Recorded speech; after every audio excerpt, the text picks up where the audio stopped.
Mobiles in Samsung Days 24-month no cost EMI up to 12,000 upgrade offer. Summer holidays வந்தாச்சு நம்ம GT Holidays வந்தாச்சு South India's #1 travel brand. பழசுக்கு எப்பவுமே மதிப்பு இருக்கு. ஒரே நிமிஷத்துல உங்களோட யூஸ் மொபைல்ஸை நம்ம டோஃபைல வித்துட்டு பணமா மாத்திக்கோங்க. ரெண்டு பேருக்கு நடுவுல தான் போட்டியே. ஒன்னு டிவிக்கு, இன்னொன்னு டிஎம்கே. திமுகவா தமிழக வெற்றி கழகமா இப்படிதான் இருக்கும் அப்படின்னு ஒரு விஷயத்த அவர் குறிப்பிட்டு முடிக்கிறார் அந்த உரையை. திமுகவை அழிக்க ஒழிக்க உங்களால முடியுமா? திமுக இல்லாட்டினா அதிமுக தான் வரும். நீ வருவேன்னு சொல்றது நீ எப்படி ஏற்றுக்கொள்ள முடியும்? நீ யதார்த்தமான ஆளா இருந்தா உண்மையை பேசு, நேர்மையை பேசு. இல்ல திமுக ரெட்டை வேஷம் போடுறாங்க இந்த இடத்துல அப்படின்றாரு அவரு. படத்துல நீங்க பெருசா இருக்கீங்கன்னா உங்களை இயக்குனர் இயக்கியிருக்கிறார். இயக்குனர்லாம் டைலாக் பேச முடியுமா? நெறியாளர் அவர்களே, அது சினிமாவில் பண்ணீங்க ரைட்டு, இங்கேயுமா பண்ணுவீங்கன்னு தான் என்னுடைய கேள்வி. மக்களுக்காக பாடுபட வர்ற, மக்களுக்காக உழைக்க வரேன்னா அங்கேயும் எஸ் ஏ சந்திரசேகர் மாதிரி ஒரு ஆள் இன்னைக்கு உனக்கு கொடுத்துட்டே இருக்கணுமான்னு கேட்குறேன். அன்னைக்கு உங்க அப்பா கொடுத்தாரு, இன்னைக்கு உன் பக்கத்தில் இருக்கிற புஷி கிஷின்றாங்க அவர் கொடுக்கணுமா? அது எழுதி வச்சு தான் பேசணும் அப்படின்ற ஒரு சூழ்நிலைக்கு நீங்க வரும் பொழுது இது உங்களுடைய சொந்தமான பேச்சாக எனக்கு தெரியவில்லை.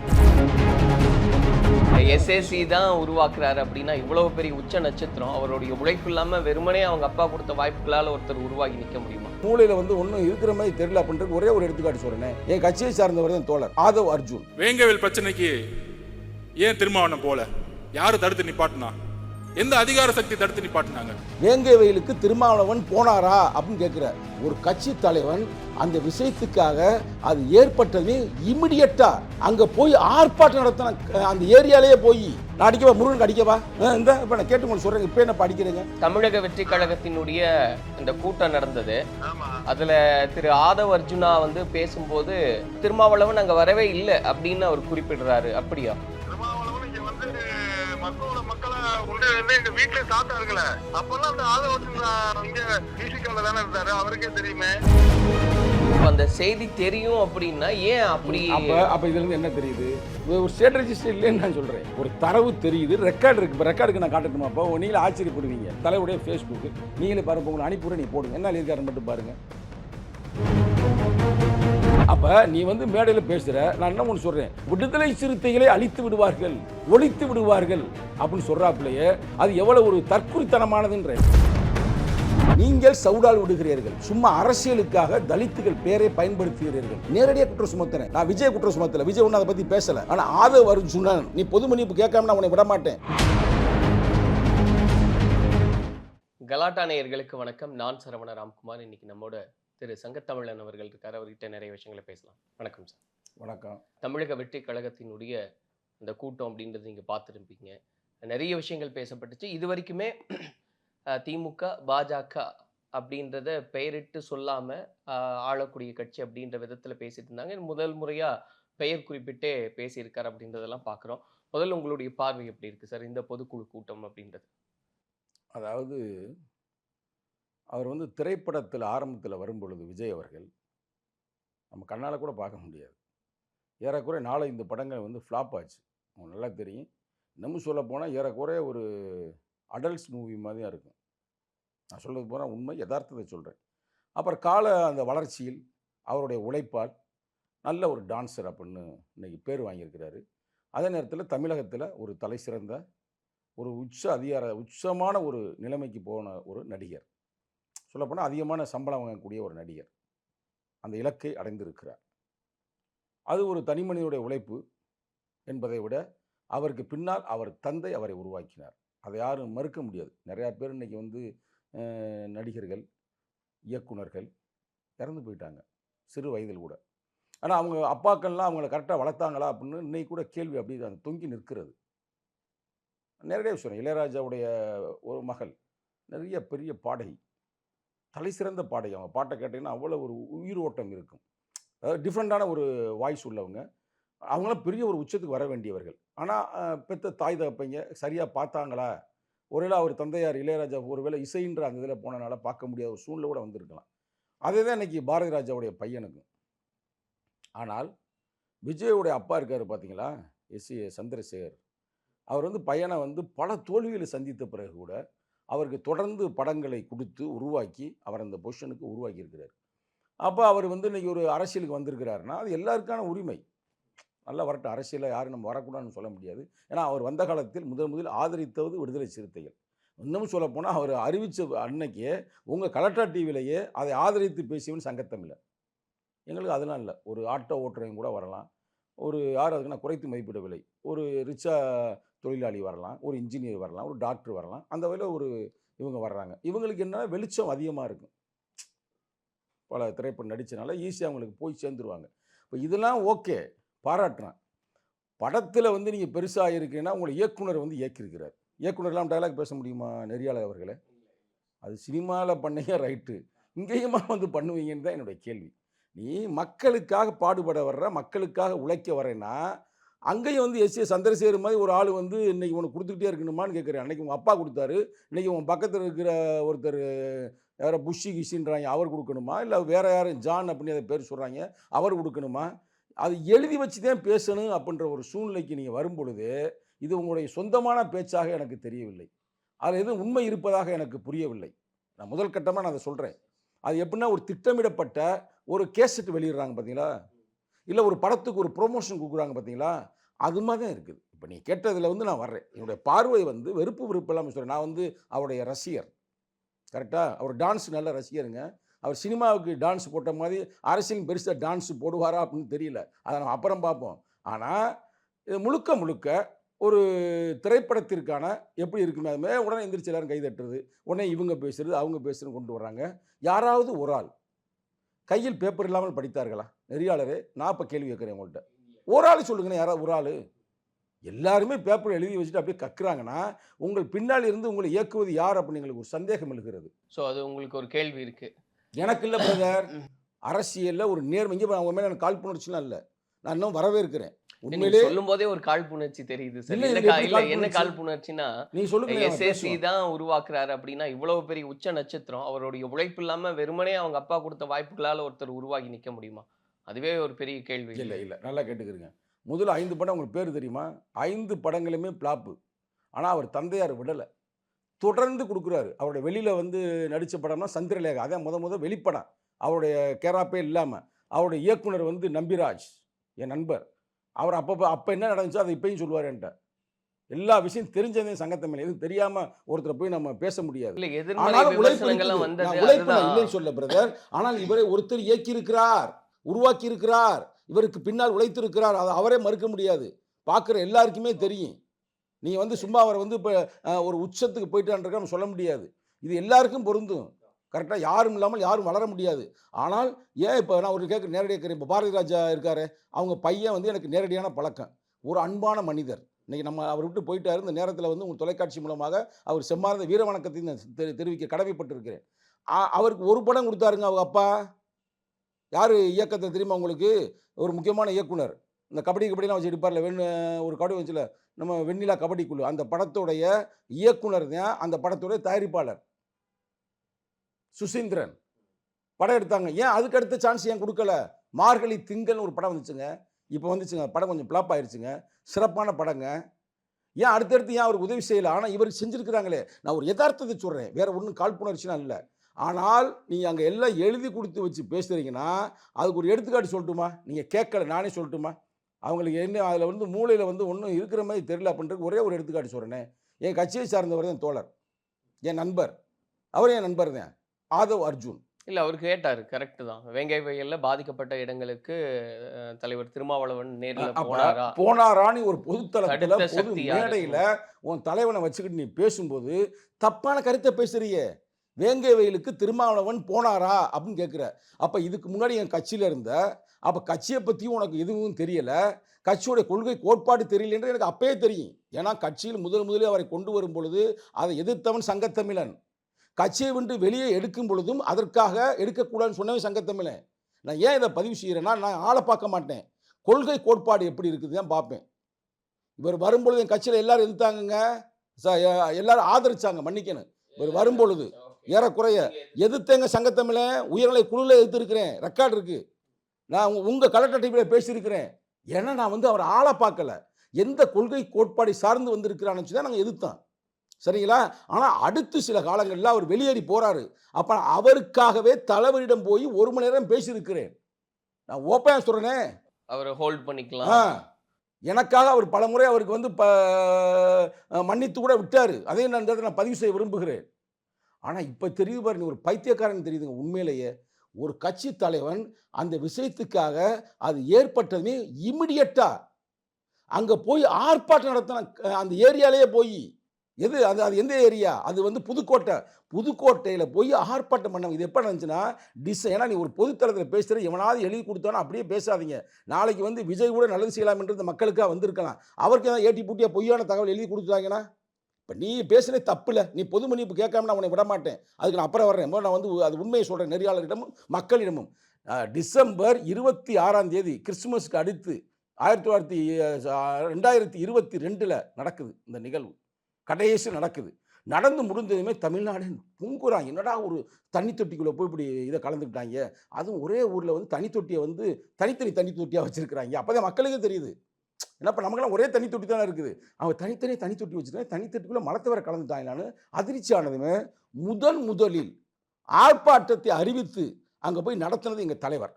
நடத்தி முடிச்சு தலைவர் அவங்க ஊருக்கு போகலை. நல்லா சொல்லுங்க, வேங்க வெயிலுக்கு போகல. ஏன் போகலைன்னு கேளுங்க. ஆமாம், அங்கே போனோம்னா ஒரு பதட்டம் வந்துடும், ஒரு சிக்கல் வந்துடும். ஆனால் மக்களை அரசியல் படுத்திட்டு இந்த மக்கள்லாம் வர சொல்லி முடிச்சுட்டு நாங்கள் வந்துட்டோம். அடுத்து வந்த பிறகு சென்னையில் எங்கள் தலைவர் தலைமை நடத்துகிறோம்.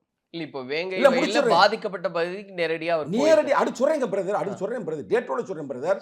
அடுத்து ஒவ்வொரு டிஸ்ட்ரிக்ட்லையும் அங்கங்க மாநில பொறுப்பாளர் தலைமையில் நடத்துறாரு எங்க தலைவர். அதில் ஏன் தலைமையில் மதுரையில் நடக்குது. அது மாதிரி ஒவ்வொரு மாவட்டம் நடந்து முடியுது.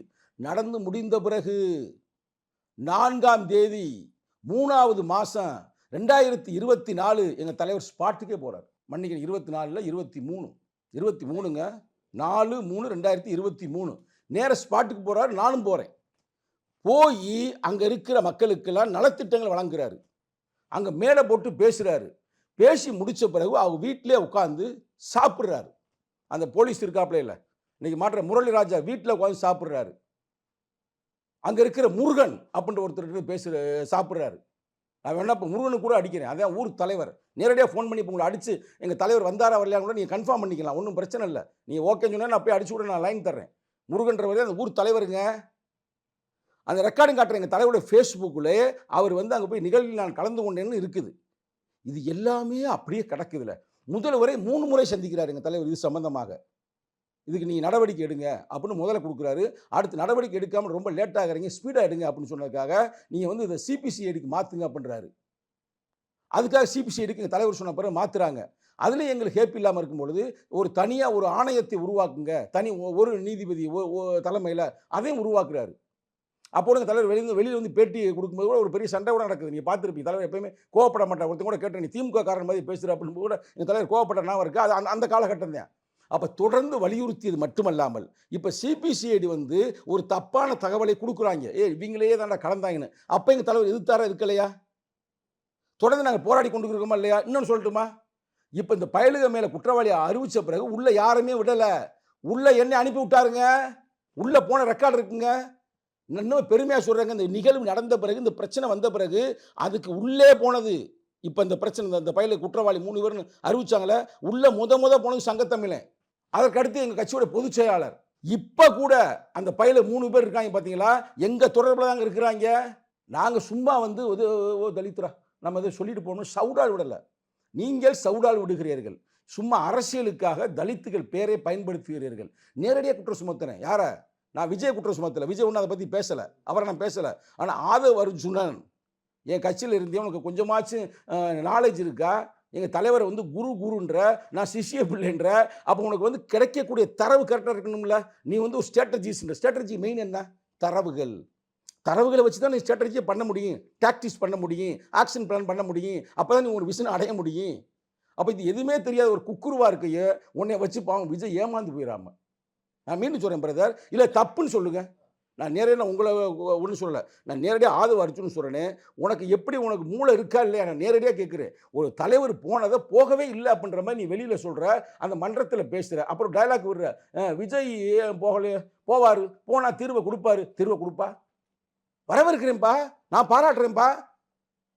அப்போ உனக்கு வந்து எப்படின்னா அந்த தலித்து மக்களுடைய வலியை ஒரு அரசியலாக தானே பார்க்குற. நான் பேசுகிறது நேர்மை இல்லையா? வலி எவ்வளோ மோசமாக இருக்கு, எவ்வளோ கொடுமையாக இருக்கும். நான் அடிக்கவா? முருகனுக்கு அடிக்கவா? நான் இது வரைக்கும் சொல்லலை, அடிக்க போகிறவங்க கூட சொல்லலைங்க. இப்போ நான் முருகனுக்கு நேரடி அடிக்கிறேங்க, அடித்து உங்கள்கிட்ட கொடு. அவருங்க அந்த ஊருடைய முக்கியமான தலைவர். இந்த இப்போ நான் கேட்டு உங்களுக்கு சொல்கிறேங்க, இப்போ என்னப்பா அடிக்கிறேங்க முருகனுக்கு. சரிப்பா, ஐயா வந்து கலெக்டர் டிவியுடைய நெறியாளர் தான் என்கிட்ட உட்காந்துருக்கிறாரு. அவன் என்ன சொல்கிறாங்கன்னா, தலைவரே அங்கே வரவே இல்லையா வேங்க வயலுக்கு. அவர் எங்க வெளிநாடுக போயிட்டாராமா அவரு? இந்த நீங்கள் பேசுங்க, உங்களை அறிமுகமாகிட்டு இந்த நெறியாளர்கிட்ட பேசுங்க. இந்த ஒரு நிமிஷம். ஐயா வணக்கங்க. ஐயா வணக்கம் வணக்கம், நல்லா இருக்கீங்களா? நல்லா இருக்கேன், நல்லா இருக்குங்க. ஆ, உங்களோட பேருங்க? என் பேர் முருகன், நான் வேங்க வயல்ல முக்கியமான ஒரு நபர். சரி சரிங்க ஐயா. இன்னைக்கு பார்த்தீங்கன்னா தமிழக வெற்றி கழகத்தினுடைய இந்த கூட்டம் நடந்தது. ஆமா. அதுல திரு ஆதவ் அர்ஜுனா வந்து பேசும்போது வேங்கை வயல்ல பாதிக்கப்பட்ட இடத்துக்கு இதுவரைக்கும் நேரடியா திருமாவளவன் அவர்கள் ஏன் போகல, எந்த சக்தி தடுத்தது அப்படின்ற ஒரு கேள்வியை முன் வச்சிருந்தாரு. அதாவது திருமாவளவன் அங்க வரவே இல்லை அப்படின்னு அவர் குறிப்பிடுறாரு. அப்படியா? திருமாவளவன் இங்க வந்து மக்களை ஒன்றிணைந்து எங்க வீட்டுல சாப்பிட்டாருங்களே.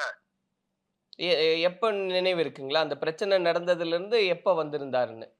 பிரச்சனை நடந்து உடனே ஒரு 15 நாள் 20 நாள் இருக்கு வந்துட்டார். ஃபர்ஸ்ட் வந்து பிரச்சனை நடந்து ஒரு வாரத்திலே வந்து புதுக்கோட்டையில வந்து பெரிய மாநாடு மாதிரி போட்டாரு தலைவர். சரிங்க. புதுக்கோட்டையில கண்டன ஆர்ப்பாட்டம். சரி. ஆமா, கண்டன ஆர்ப்பாட்டம்.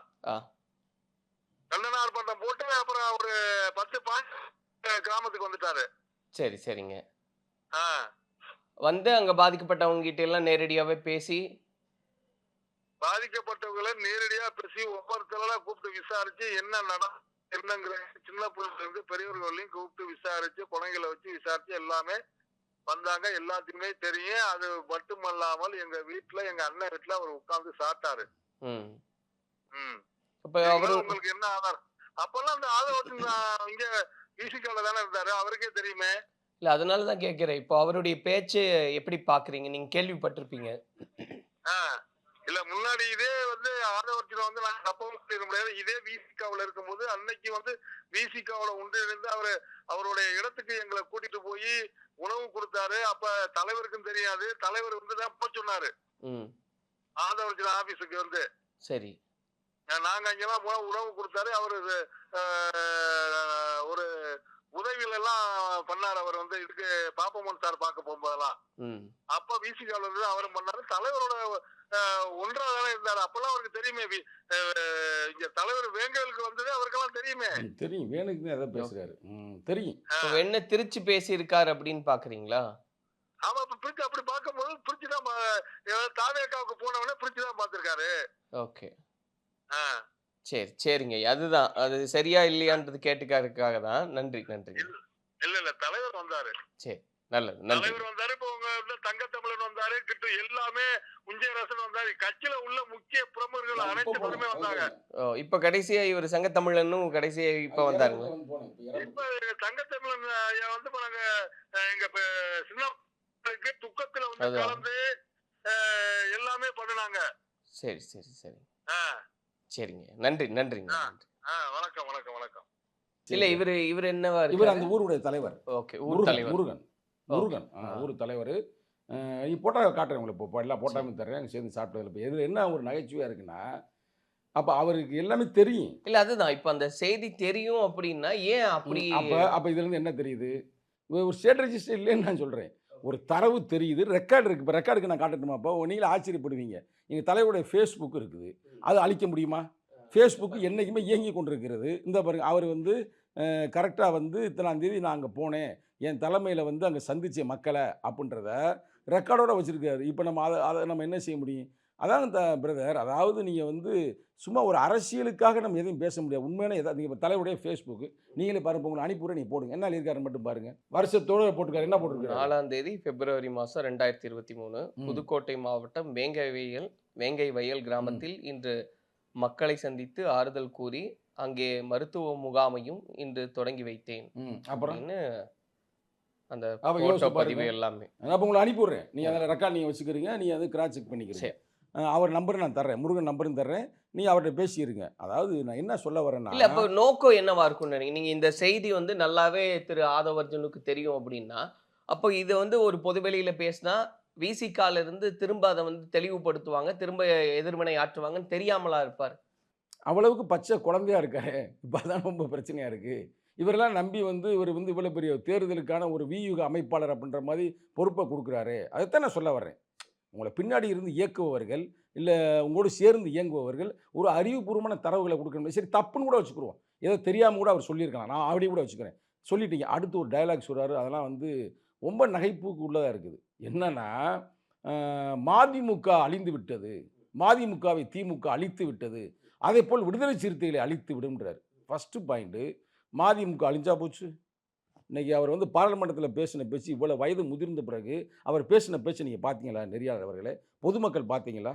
இல்ல அவர் குறிப்பிட்டது 6 சீட்டு சொல்லியிருந்தாங்க. கடைசியா வந்து திமுகவினுடைய சின்னத்திலேயே நிக்க சொன்னதுனால அவங்களுடைய தனித்துவத்தை இழக்கிற மாதிரி ஒரு அவர் சூழ்நிலை எந்த சூழ்நிலையிலுமே அவர் இழக்கலை. வைகோனா வைகோ தான்.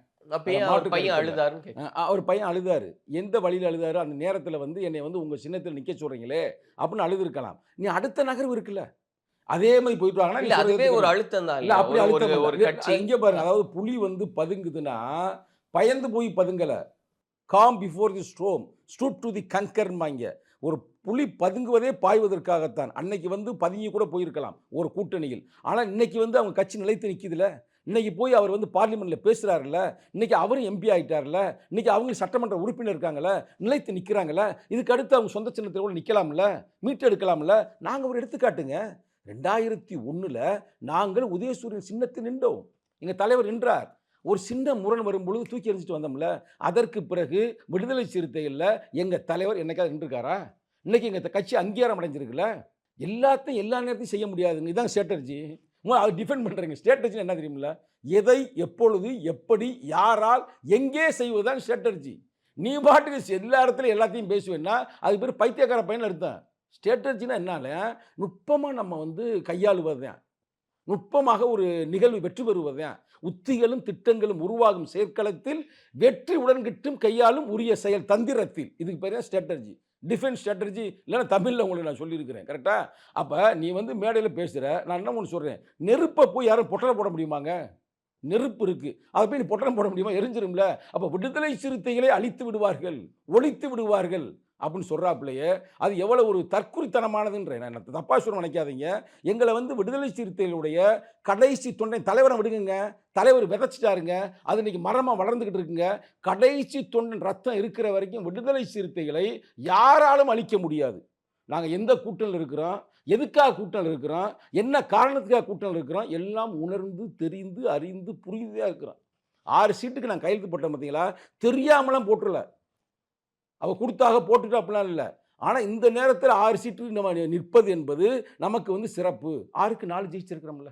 இல்ல இப்போ நீங்க சொல்றது ஸ்ட்ராட்டஜி அப்படின்றதே இப்போ அதிகாரத்துல பங்குன்றது ஏன் நீங்க அழுத்தி கேட்க மாட்டேங்கிறீங்கன்னா அதுக்கான காலம் கனியில அது வரும்போது நாங்க பேசுறோன்றது தெளிவாக தான் நீ தெளிவாக புரிஞ்சுக்கணும். அதாவது இங்கே பாருங்க, அதாவது பெரிய காற்று அடிக்குது.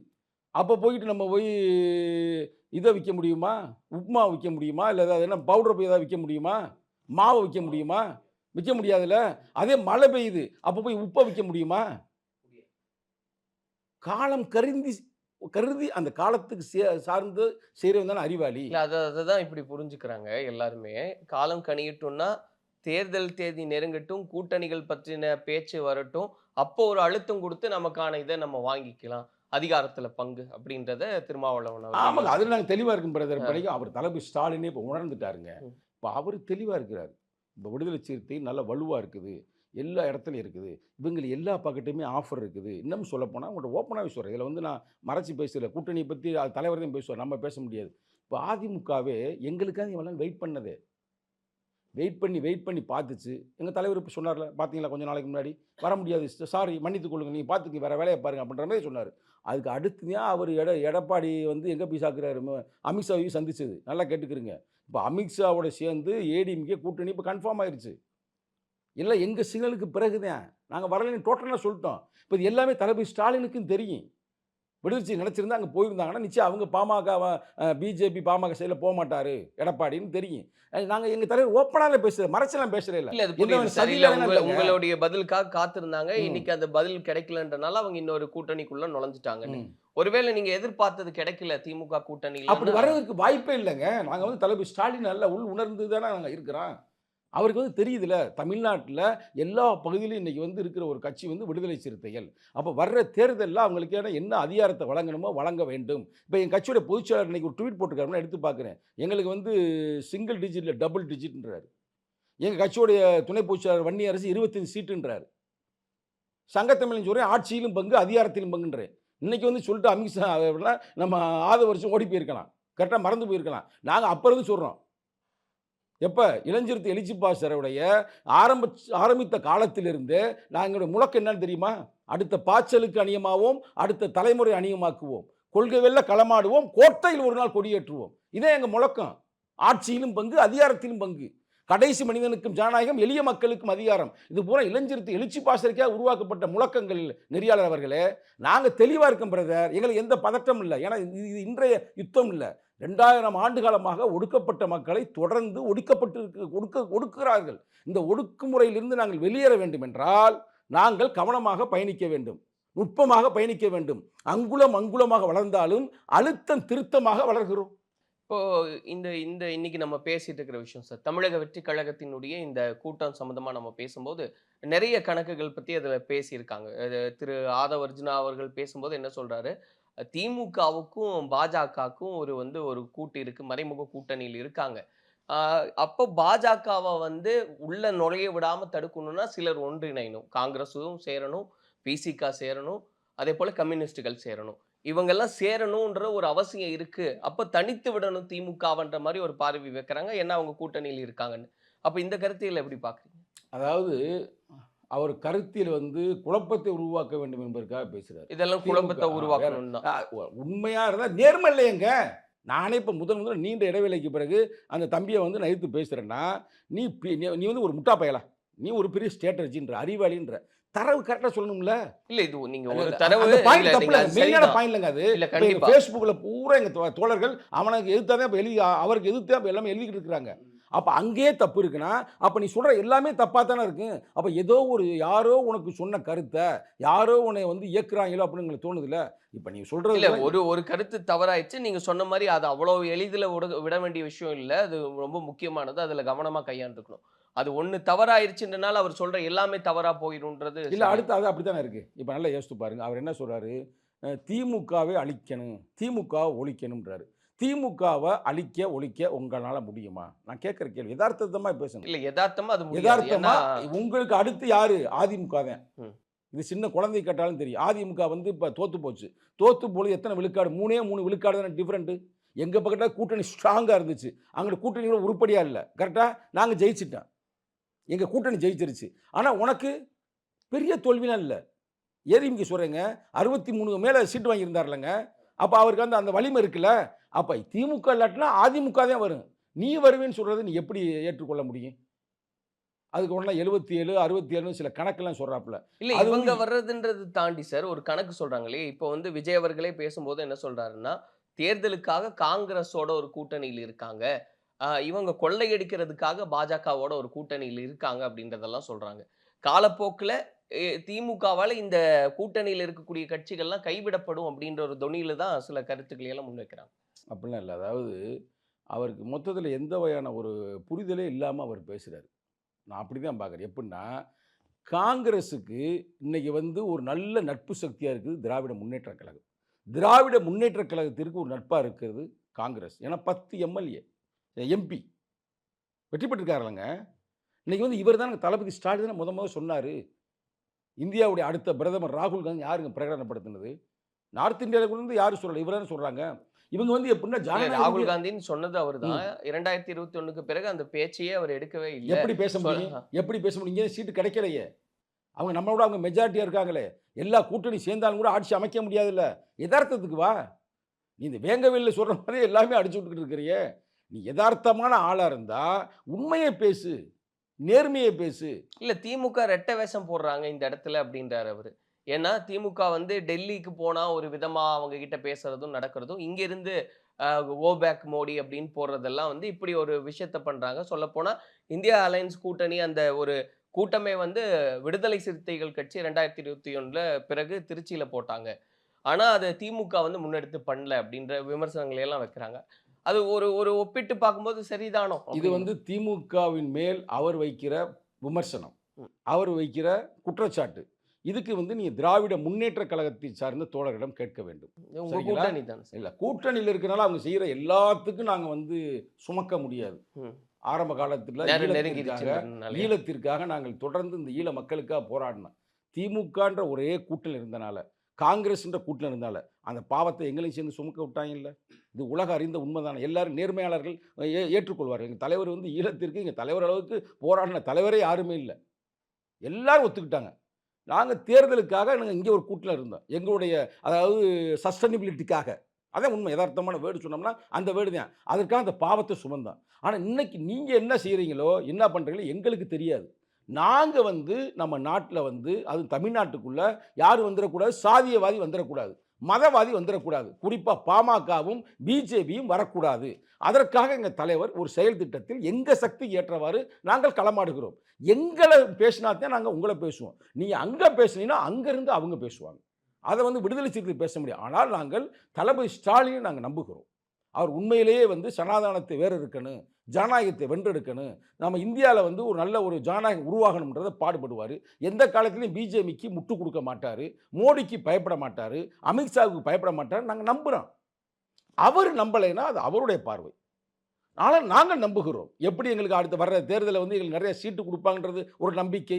நிச்சயமாக பிஜேபி பக்கம் போக மாட்டாங்கன்றது ஒரு நம்பிக்கை. பாமக பக்கம் போக மாட்டாங்க ஒரு நம்பிக்கை. அவ்வளோதான் எங்கள் ஸ்ட்ராட்டஜி. நாங்கள் ஒன்றும் பெரிய வளர்ந்து அடுத்த முதல்வர் எங்கள் தலைவர்னு சொன்னோமா? இப்போ நாங்கள் கூட பாருங்கள், நம்ம சொன்ன டைலாக்ல பாருங்கள், இளைஞரணி இதில் கொள்கை வெல்ல களமாடுவோம், கோட்டையில் ஒரு நாள் கொடியேற்றுவோம். அந்த ஒரு நாள் வந்து என்னைக்கு 10 வருஷம் கூட கழிச்சு கூட வரலாம். அது ஏன் அங்க மட்டும் ஒரு ஒரு இதாவே இல்லை, அவ்வளவுக்கு இன்னும் நாங்கள் எங்கள் உயரங்களுக்கு தெரியும்ல. இப்போ அவ்வளவுக்கு நாங்கள் வளரலை. இல்லை, அதே எங்களுக்கு தெரியுங்க. எங்களுக்கு வந்து கட்சி நல்ல லீடர் இருக்காருங்க, நல்ல தலைவர் இருக்காருங்க. 2ஆம் கட்ட தலைவர்கள் ஓரளவுக்கு தாங்க நாங்கள் வளர்ந்துருக்கிறோம். அது மட்டும் இல்லாமல் மக்கள் என்ன நாங்கள் அமைப்பாக்கி கொண்டு தான் இருக்கிறோம், அமைப்பாக்க முயற்சி பண்ணி கொண்டு இருக்கிறோம். இல்ல இப்போ முதலமைச்சரே சொல்லும்போது இன்னைக்கு வந்தவங்க எல்லாம் முதலமைச்சர் ஆகணும்னு கனவு காண்றாங்கன்னு எங்களை பத்தி விமர்சிக்கிறாங்கன்னு விஜய் அவர்கள் பேசுறாரு.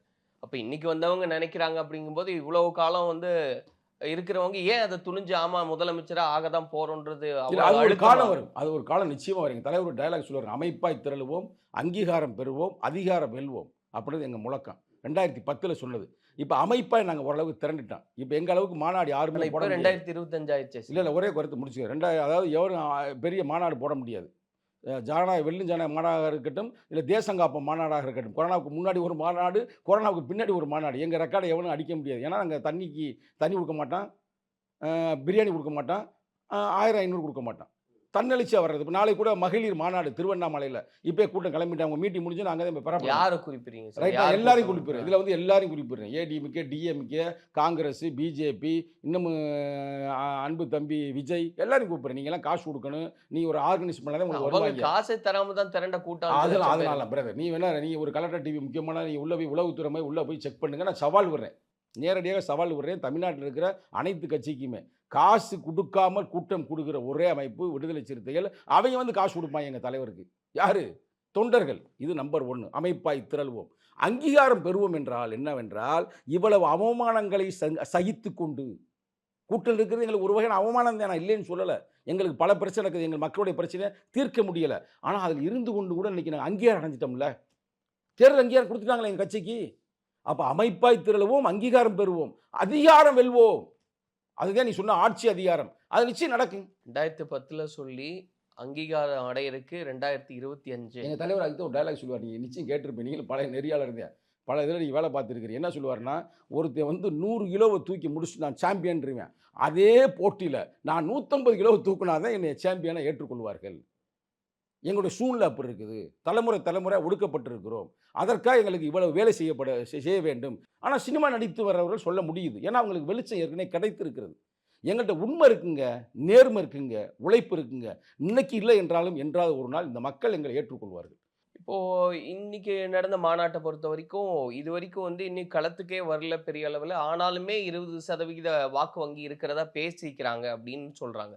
அப்போ களத்துக்கு வந்தா மக்களை சந்திச்சா இது எந்த அளவுக்கு ஒரு மாற்றத்தை உண்டு செய்யும்?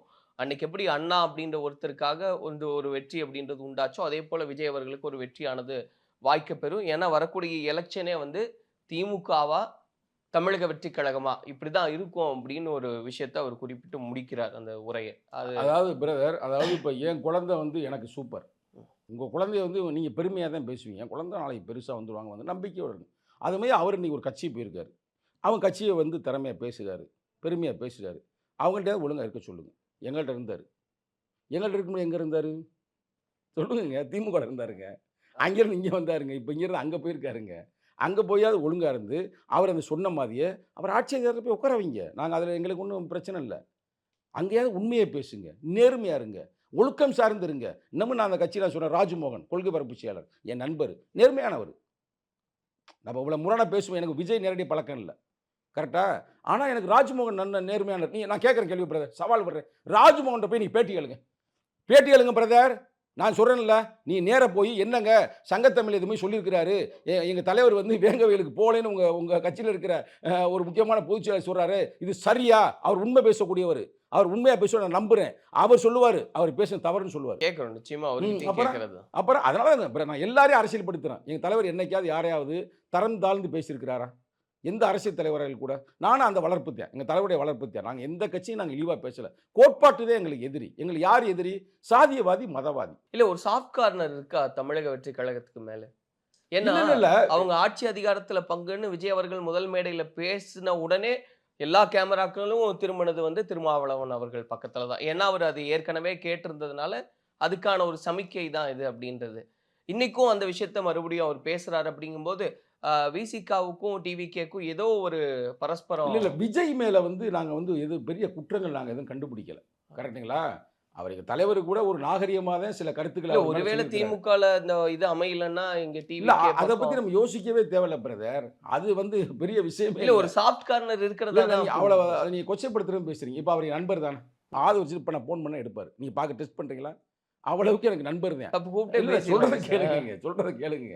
அவருக்கு வந்து அறிவு வரணும் உண்மையிலே. அதுக்காக நான் பேசி விட்றேன். அடுத்து அவர் பேசுகிறேன். நான் தப்பான கருத்துக்களை பேசக்கூடாது பிரதர். ஒரு அவையில் வச்சுக்கிட்டு நீ கட்சியோடைய ஒரு பொதுக்குழுன்னு வச்சிருக்கிற, உன்னை ஒரு ஸ்ட்ராட்டஜிஸ்ட்டாக உன்னை உருவாக்கி இருக்கிறாங்க. அங்கே போயிட்டு தரவில் வந்து எனக்கு என்னமோ அந்த ஃபுல்லோவில் அடிச்சிட்டாரா அப்படின்ற எனக்கு டவுட்டாக இருக்குது. எனக்கு அதை பார்த்துட்டு லைவில் பார்த்தேன் பிரதர். எனக்கே ஒரு ஆச்சரியமாக இருந்துச்சு, ஏன்னா ஒருவாடி இப்படி அடிச்சு விட்றாருன்னு. சரி, அதோட அடிச்சு விட்டு கூட நான் விட்டுருந்த பரவாயில்ல. அடுத்து என்ன டயலாக் விடுறாருன்னா, ஒவ்வொரு தடுத்தது யாருன்றாரு. பைத்தியக்கார நான் தான் வார்த்தை விட்டு தலைவர். நாங்கள் போனது அவருக்கு தெரியும், எங்க வேங்கவயலுக்கு. அப்ப நானா போக முடியுமா? வேங்கவயலுக்கு இப்ப நான் போனேன், போலீஸ் ஃபுல்லா தடை, எவனே உள்ள விடல. நான் தலைவரை சொல்லித்தான் போனேன், அண்ணே நாங்க போகணும், என்ன அனுமதி வாங்க தாங்கண்ணேன்னு. நீ போப்பா, ஒன்றும் பிரச்சனைன்னாரு. ஃபுல் போலீஸ், யாரையும் விடல. எங்களை விடலைன்னா அங்கே வேற நடந்திருக்கும். அது வேறு நாங்கள் ஒரு 1000-500 பேர் இல்லை நாங்கள் போகிறோம். போனவே இல்லை, எங்களை உள்ளே விட்டாங்க. ஏன்னா அங்கே ஒரு பாட்டி இறந்து போயிடுறாங்க. அந்த யார் முருகன் இல்லை முரளிராஜா, அந்த போலீஸ் இருக்காருல்ல, அவங்க பாட்டி இறந்து போயிடுறாங்க. அவங்களுக்கு வீர வணக்கம் செலுத்திட்டு அந்த மக்கள் எல்லாம் அரசியல்படுத்தி நாங்கள் வர்றோம். அப்போ இது எல்லாம் தெரிஞ்சிருந்தும் கூட இவர் பாட்டு அடிச்சு விட்றாருன்னா, அப்போ அவ்வளவுதான் அவருக்கு நாலேஜானு ஒன்று தோணுமா தோணாதான்? நல்லா யோசித்து பாருங்க. அது ஓகே சார். நான் கேட்கறது, இப்போ அவரு இந்த மாதிரி ஒரு சொன்னாரு, நீங்க அதுக்கான பதில் சொல்லியிருக்கீங்க, இப்படி நடந்தது அப்படின்றது. ஆனா இது கடந்து கூட விசிகாவுக்கும் டிவிகேக்கும் ஏதோ ஒரு சாஃப்ட் கார்னர் உண்டான? இல்லை, அப்படி இல்லை. அவர் முதல்ல அரசியலுக்கு வரும்பொழுது வரவேற்பு கொடுத்தவர் எங்கள் தலைவர். என் கட்சி அங்கீகாரம் அடைந்த பிறகு அதை பாராட்டியவர் விஜய் அவர்கள். பிறந்த நாளுக்கு எங்கள் தலைவர் வாழ்த்து தெரிவித்தார், அவரும் வாழ்த்து தெரிவித்தார். அந்த வகையில் எங்களுக்குள்ள நல்ல நட்பு உணர்வு தான் இருக்குது. அதில் இது வந்து அரசியலாக நீங்கள் பார்க்கக்கூடாது. ஒரு தமிழ்நாட்டில் ஒரு தலை சிறந்த ஒரு நடிகர் அப்படி மட்டுமல்லாமல் இன்றைக்கி மனித நேயத்துக்காக பாடுபடுறாரு. அதெல்லாம் மறுக்கலாம், அவரை கொச்சைப்படுத்தலாம் இல்லை. அது திமுக வேணும்னா அவங்க பேசிட்டு போகிறாங்க. நாங்கள் பேசுறதுக்கு நாங்கள் ஆட்கள் அல்ல.